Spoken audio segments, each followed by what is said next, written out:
if you're doing very well, that's great, but you need to do slightly better in a slightly different way. And what I found that strategically, I needed to be visible. I needed to make my communication more influential. And I wish I'd grasped these concepts sooner because they had a profound importance. It's not about being the loudest in the room. It's definitely not about shouting your ideas and bulldozing other people. It's about ensuring that whatever contributions I made were understood and then valued by those decision makers who were in the same room, possibly even decision makers who were not in the room, who maybe saw some minutes or were recapped by some of their colleagues who say, Asad actually told us a couple of things which we thought, this is worth looking into. And that's where leadership for me comes in. We don't need a leader who doesn't provide anything for us. We need a leader who we think, without this person, we can't get through what we're doing. And that for me was a really big thing. It was around just standing up for promotion, but beyond the job description. So this is where now I'm proactively seeking broader business understanding.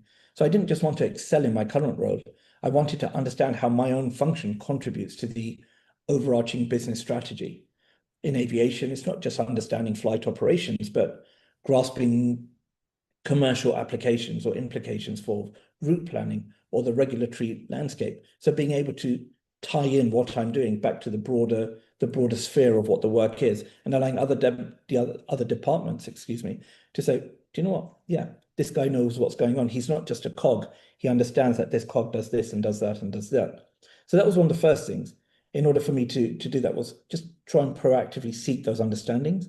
The second thing for me was, let's not just be executors. We're all very good at what we do, but let's become problem solvers, understand what those competencies would be before I need them. So these are what I call the next level competencies.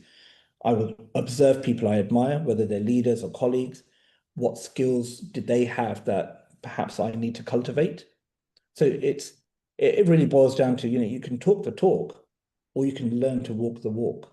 And I know it's a very cliched term, a lot of people hear it, but it actually does work in your career. You can talk a big game and say, yeah, this is great. We need to increase our customer base. We need to, we need to reduce how many people are dissenting. That's great. What are you going to do about it? Not sure. Thanks for that. Let's move on to somebody who knows what they're doing.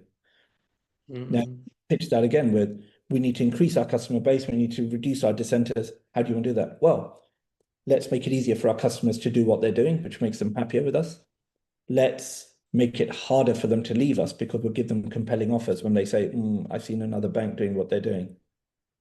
And all of a sudden you're providing proposals, not just saying, yeah, we need to do this.